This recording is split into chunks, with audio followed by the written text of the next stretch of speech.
Good morning, good afternoon, good evening. Thank you for joining us for this presentation on the art of persuasion. We're going to talk to you about how you can convince your stakeholders that Mac is a viable choice for your end users, regardless of their role. Now, we know that there are many of you in the audience who are Mac admins. We also know that some of you might be in procurement or finance or security or other roles where you need to understand how Mac fits into your overall ecosystem. Some lucky people might be working in a 100% Mac environment, some of you in a majority Mac environment, but most of you are likely to be working where Macs are in the minority. Some of you in those minority environments might be pure Mac admins working in a Windows environment, while others might be PC admins trying to work out how to manage that odd Mac user. And then there's always some lucky person in the audience who turns out to be actually the whole IT department. I'm Victoria, and hopefully you can tell that because Kevin and I don't either look or sound that alike. And I work at SHI. In fact, I'm just going to share with you that my day job nowadays is running operations for the marketing department. However, having started my IT career as a Mac admin in a publishing business, while I may have moved on both career-wise and in terms of my technology interests, today's topic is one that's very close to my heart. I'm also lucky enough that SHI gives me the flexibility to indulge in my passion for technology and innovation alongside my primary role. So I spend time exploring the challenges that our customers experience on a day-to-day basis, and also thinking about what their future challenges might be. While not everyone has the patience to listen to me talking about things like VR contact lenses, cyborg insects, and CryptoKitties, Kevin is one of the exceptions. And hi, I'm Kevin. I'm the guy you call to discuss trends and hype and realities of the latest technology in the enterprise. My love of Apple started back in the music industry.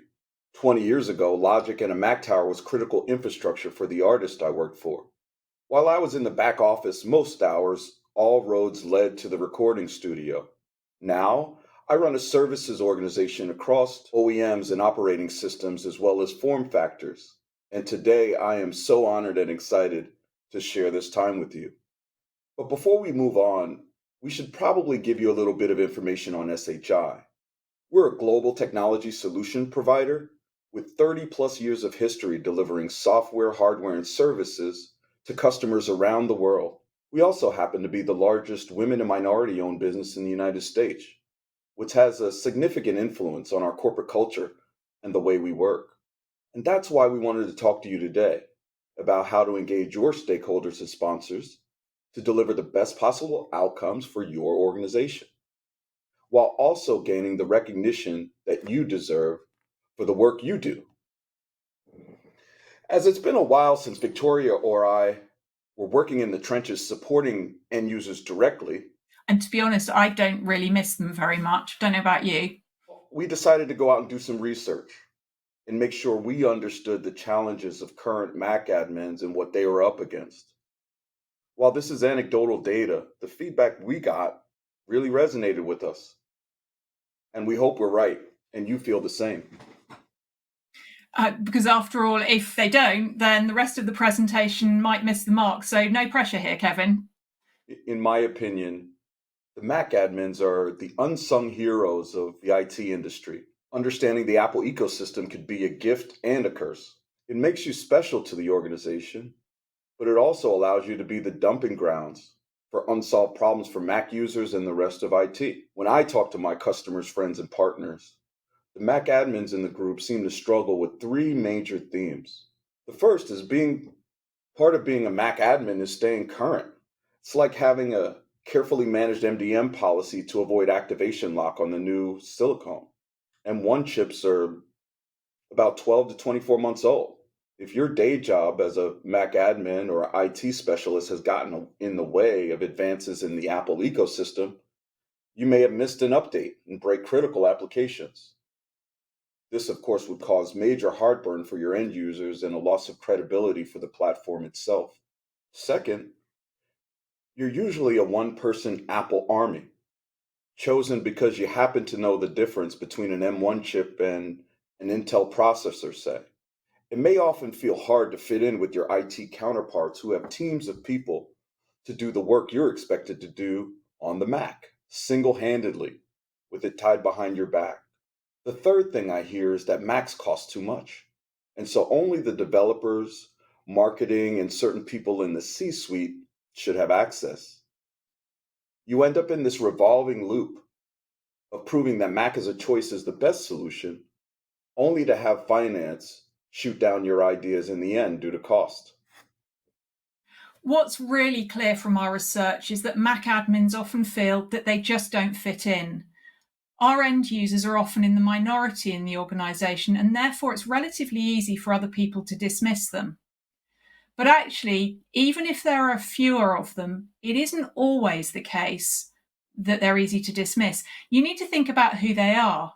Mac users can be a very diverse group of people, particularly now when most organisations are becoming more flexible and starting to offer at least some role-based choice. So in my case, when I was a Mac admin, which was so long ago that we still washed our Mac keyboards in the dishwasher and we put our Mac laptop batteries into the freezer, while there were around 30,000 Windows users in the organisation and only 200 odd Mac users, which I know for some organisations is actually quite a lot, one of those users was my CEO. Now, he had probably multiple PCs as well, but when he was presenting outside the organisation, he liked to use a Mac. As a result, this gave me a lot more leverage than I might have had otherwise, and I definitely made sure I used it to my advantage and to the advantage of the rest of the Mac user community. It was also interesting in our research that the people we spoke to really aren't clear about what their career paths should be. Both Victoria and I are either terrible examples or inspirational ones, depending on your point of view. We're both currently in senior director roles, still sometimes struggling to take things seriously and fit in at meetings. And neither of us has really worked out what we want to do when we grow up. So, as an example, I started my career in travel publishing as an editor, and that somehow led to a role as a Mac admin. And from there, I went into a software asset management job. Then I spent nearly a decade as an industry analyst, followed by a bit of time spent in product strategy for a software company. Now I'm at SHI, and while it's taken me some time to come to terms with the fact that I now work in marketing, since I've been here, I've done some product marketing, I've done some analyst relations work, and now I'm in this operational role. And what I realized as I learned more about marketing is actually it's marketing that has helped me to work my way to where I am at the moment. Communication is a complicated thing. And when we're not derailing our meetings by talking about weird and wonderful tech, we're often discussing how to communicate with our customers and SMEs, even harder, sales teams.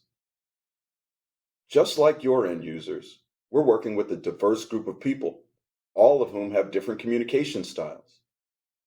What we've learned is that there's a reason we have two ears and one mouth. By listening, we can work out the best way to communicate with people we're working with. And we've learned not to be afraid of silences. No one can resist filling a silence. And actually, when they do, we often find that because they're panicking about the silence, they give away a lot more information than they mean to. We've also learned to adapt our communication styles to the way our audience wants to consume information, rather than assuming they'll understand what we have to say, which is why we started with so many questions. So sometimes that means if you feel like you're the creative and innovative person going into a meeting full of boring suits, you need to use that creativity to make them a nice graph. And here's one we made earlier. It looks so beautiful, Victoria. Thank you, Kevin. It took a huge amount of effort. So if sometimes it feels like you're struggling up a mountain, trying to advocate for your end users to be able to give them what they want and what they need, maybe try taking a different approach. There's always a solution. So one of my big challenges in the past was that I found my Mac users also had to have a PC on their desks in order to access email, internet, even corporate systems. Now, this was back in the days of those huge CRT monitors, so you can imagine how full their desk was by the time they had a Mac tower and a PC tower and 2 CRT monitors. And the reason for this was because we were on a separate VLAN that didn't provide access to the outside world. Now, you also need to bear in mind that at this point, I was a copy editor who'd been asked to take over management of the Mac support contract. I had no technical background, and it was really frustrating that I couldn't get anybody to explain to me why we were on this VLAN. It was just, this is the way we've always managed the Macs. It also was causing problems, which I'd experienced myself, with poor network speeds. It had a huge impact on a group of users who, at the end of the day, are working with large graphics files on a daily basis.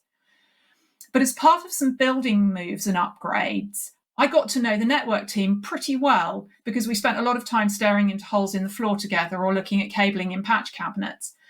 And through some conversations we had, I managed to get to the bottom of the problem. They were scared of the Mac germs. What this meant was I simply had to agree to turn off Apple Talk. Don't know if anybody remembers that. It was a while ago.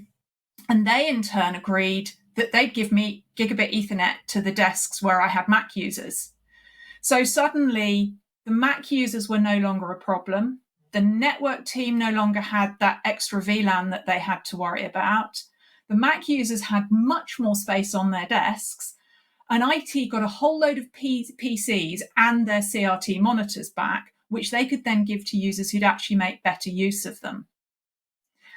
Of course, given the massive impact Apple's had on the consumer market since then, some of the individuals involved in that project are actually now diehard Mac fans, and they've probably forgotten all about how scared they were of a few G3 Macs being let loose on their network. Windows is everywhere. Most organizations I speak to have about 80 or more % of their entire workforce on some version of Windows. Although Microsoft has taken leaps and bounds over the last 5-6 years into the modern world of identity and access, device and patch management, and security, a Mac admin still has to do the hard integration work with Microsoft to make Mac quote unquote enterprise ready. So when your new CEO or the person in marketing or engineering requests a Mac, most organizations attempt to treat a Mac just like a Windows device. That is one that needs to be purchased outright, imaged, usually through ConfigMan or a similar tool, and locked down beyond use. You all know there's a better answer. You just need to convince your colleagues of the same. And that's why Victoria and I are here. We're going to explain to you how you can get people in your organization to see things your way. So a few years ago, I came across the work of a guy called Robert Cialdini. And this isn't the first time I've used his work in a presentation. And to be honest, even when I don't openly reference it, I actually use his theories and his work a lot in both presentations and day-to-day life. If you read up on it after this, you'll probably be able to pinpoint how I'm doing that. His work's actually come up in conversation with Kevin a few times. So when we were asked to deliver a presentation, we thought that rather than talk to you about technologies and possibly risk exposing gaps in our knowledge, or go into detail about SHI's service offerings and how fabulous they are, and possibly sounding a bit too much like salespeople, we thought it would be great to talk to you about how you can use these principles to get better engagement with your stakeholders and sponsors. So, having been tasked with reading up on this, I found that Cialdini has some great insights into how to influence people. He's kind of like Machiavelli, but nicer. There are 7 principles of persuasion. The first of them being reciprocity. You do something for me, and I'll give you something in return. Simple, right? For example, Victoria agreed to come with me to present in San Diego, so I'm going to take her on the tour of the USS Midway. I know she's been dying to get back there since 2019. I could go off you sometimes, Kevin. Coincidentally, the next principle is liking. People are much more likely to buy from people that they like. So one really good example of this is my boss. He's bought cars from the same dealership for the last 20 odd years. It's not necessarily about the brand or the model, but they're people he likes doing business with. And we've found that we have customers like that too. SHI's culture is about being ridiculously helpful. And our customers tell us that one of the reasons they do business with us is because they like us. The next principle of persuasion is scarcity. Something like a limited time offer or last remaining few or limited edition. Who in the audience stays up late into the night either to ensure their iPhone or their iPhone case order goes in at the exact earliest time after a product launch? Pressing buy now has become as important as food, shelter, and clothing. God forbid the phone we want is on back order. My father in law, he's a perfect example. He's 70 years old and switched to iOS about 5 years ago. He claimed Android supremacy for the last 10 years, but now he wears two Apple Watches, one on each arm. And I'm not even sure how you do that. Or why you do it. Anyway, moving on from that one. Next, we have authority. If somebody is authoritative, they're credible and knowledgeable, they're going to be much more influential and persuasive than somebody who isn't.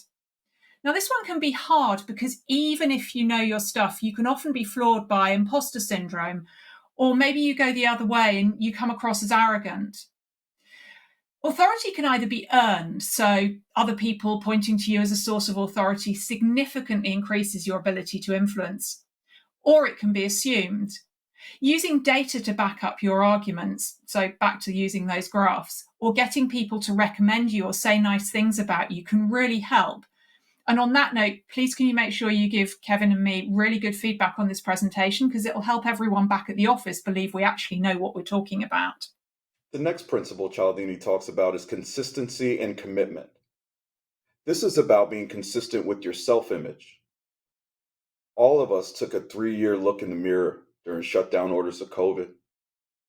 For many, our self-image have changed. While hustling into the office every day was a necessary evil circa 2017, now we all identify with the unique experience we all face together, working from home. How many in the audience work in the office 5 days a week now? Well, you know what it takes to drag me out of the house to travel, Kevin. Maybe if my office was literally on the beach in San Diego, I might, but if not, no thanks. Now, next is consensus. This is also known as social proof, and it's interesting because when it comes down to it, basically, we're all really sheep. We like to follow the crowd. We like to do what other people do. I mean, it's been proven that if you see other people doing their recycling, you're more likely to make the effort to do it yourself rather than just shoving stuff in the bin. And while as a Mac community, we might like to think of ourselves as different, as creative and innovators and standing out from the crowd, that's not important. The people we need to convince aren't our peers in this room, but they're those network engineers who were afraid of the Mac germs. Unity. This is a new principle for Cialdini and has strong links to a lot of the others. It's about the importance of feeling as part of a group or a community, and how the more you feel part of that group, the more you're influenced by them. So if you're feeling at home here in this community of Apple and Jamf users, maybe you should be aware of that and come back to JNUC every year. Cialdini often referred to these principles as common weapons of social influence. And that idea really resonated with me, because sometimes it can really feel like a fight. And to help you prepare for battle, we're going to focus on 3 principles, given we don't have all day. And we've identified the ones we think are the most important for this group to help you support your end users, but also to help you develop your own career and turn you into a true Mac hero. Let's start with reciprocity. So this is the idea that you do people favors and then they do them for you. There's so much to think about here that it's sometimes hard to know where to start. And bear in mind, this isn't just about the short term. There are people that Kevin and I did favors for early in our careers who've been instrumental in supporting us in very different roles years later. Ex-colleagues who are now customers or suppliers are people whose contacts have been invaluable when exploring new roles, whether it's through direct contact, coaching, or mentoring. So when you've got that really irritating end user to deal with, or you're struggling to get someone to give you what you need, Think about what you could do for them. Maybe that will help tip the balance of the relationship. It may pay off now or it may pay off later. After all, it's really hard to say no to someone who has consistently gone out of their way to do you favors. Which is why I'm here today. Kevin's done me so many favours, I couldn't say no to him when he asked me to work with him on this presentation. But how can this help you now? How can it help you get the wider IT team on board with supporting your Mac initiatives? What can you do for the IT team that means they'll support you to give your end users the resources they need to be effective? Now, it can be as simple as buying someone coffee and cake, always a good way to get people on side, or holding open the door, or holding the lift for them, or maybe lending them a pen. I mean, so many of us don't carry them now, we're in the electronic age, but they turn out to be useful sometimes. Or maybe helping them find their way through the building to the meeting room or the person that they're looking for. Let me translate. Lift is elevator in American for all of you in the Thanks, audience. Kevin. Most organizations have IT policies that demand antivirus to be put on every device. You can make the arguments that Mac doesn't require antivirus, but you may be missing the point. The goal is to show how easy it is to add, change, or remove any application on your ecosystem of Mac devices. Over the air, zero touch, whatever you want to call it, Macs work. Now, if you're using Jamf Pro and Jamf Connect, you know you have the level of support and governance that are needed to reassure IT that your users are supported by the tools that either meet or exceed industry standards and requirements. This also requires you to be responsive to your end users' needs. But on top of that, you need to make sure everyone gets what they need, when they need it, and where. That the devices work out of the box, are secure, and have the right applications on them. So whether it's a new starter or a scheduled upgrade or a hot swap for a faulty device, your users aren't losing valuable time and blaming IT. Showing that your Macs are in compliance with other IT policies, as painful as they may be, could be your path to reciprocation down the road. And that's where SHI comes in. We can pre-configure your devices to your build, ensure they are protected physically as well as virtually, and deploy them directly to your end users pretty much anywhere in the world so that they are ready to use as soon as they open the box. This takes the pressure off of your colleagues and the rest of IT and you, but that's not the point of this particular discussion. And it gives everyone a nice, warm, fluffy feeling that IT is efficient, reliable, and loves them so much that they even provided a pair of socks with the company logo to go with their new Mac. Next is commitment and consistency. Commitment and consistency is all about your self-image. And this is obviously something that Apple have done incredibly well. Mac users are fiercely loyal to the brand and they identify with it. We say, I'm a Mac user. When you buy a new Apple product, you feel that everything you want is exactly where you want it. Not like my laundry schedule.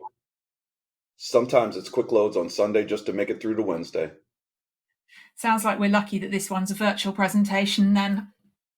So for this, you need to not think about your own self-image. We've covered that. You're Mac users. We know what your self-image is. But think about how your Windows colleagues see themselves.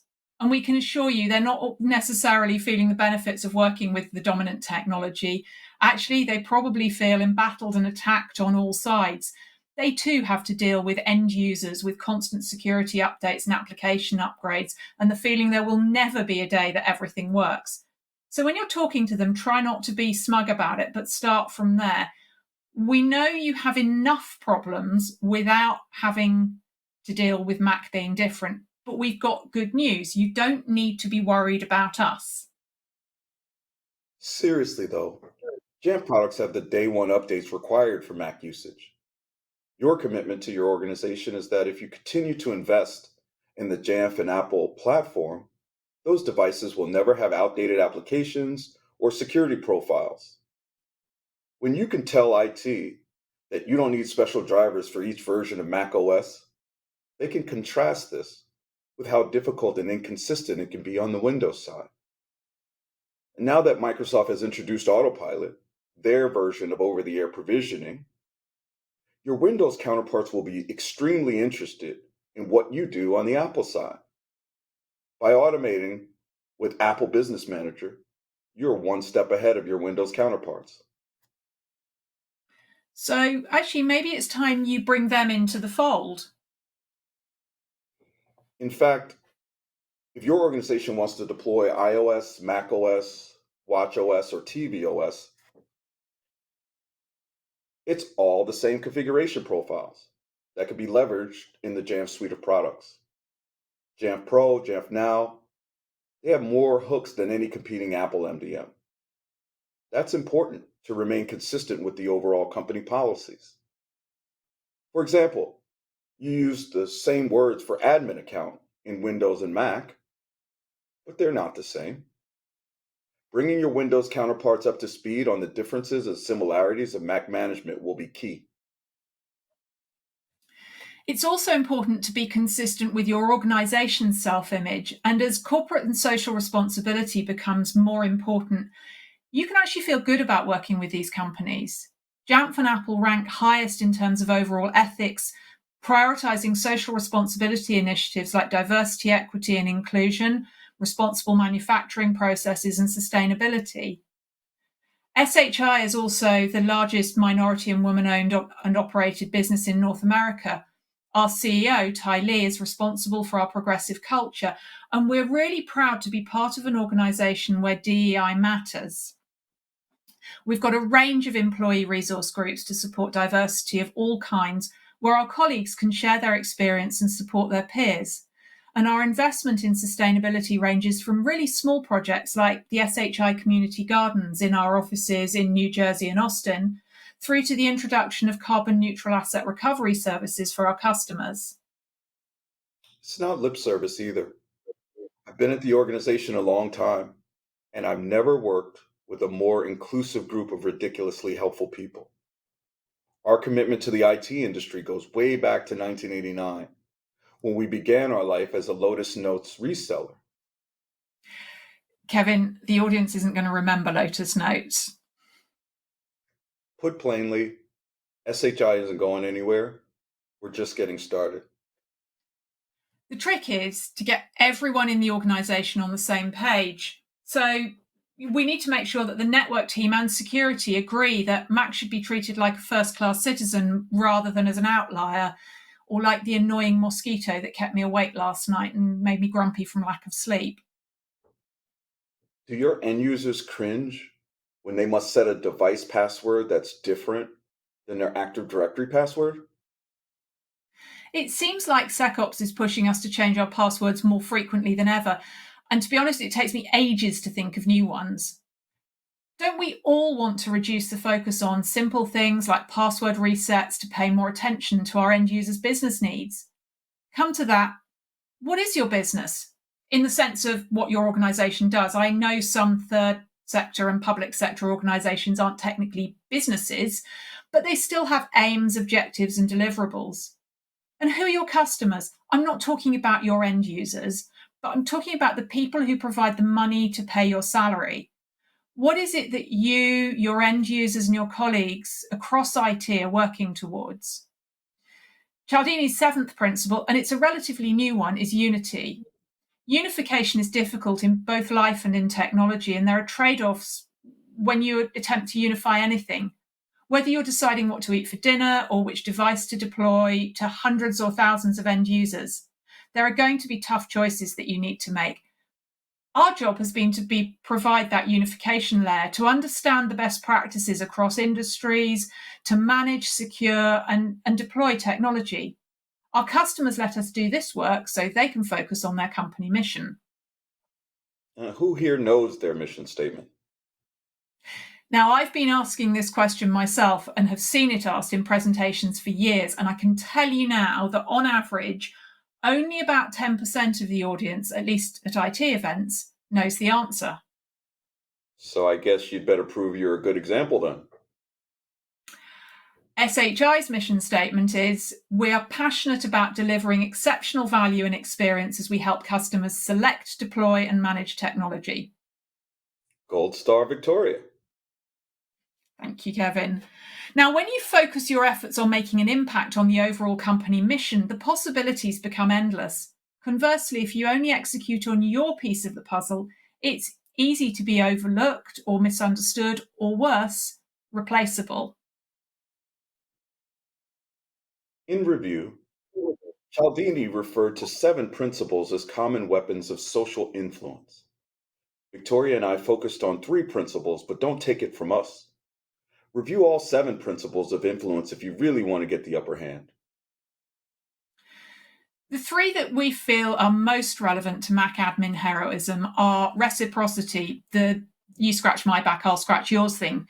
You need to work out what favours you can do for colleagues you need to get on side, both from the point of view of getting your end users what you need now, and also making your life easier now. But in addition to that, thinking about where you might want to grow and develop your own career. I can go for a back scratch. And yeah, things a little bit more strategic than that, probably, Kevin. Let's have a think next about commitment and consistency. That's where you need to make sure you appeal to the self-image of the person you're trying to influence. It's always easy to think of things from our own perspective, but remember back to Kevin's comment about 2 ears and 1 mouth.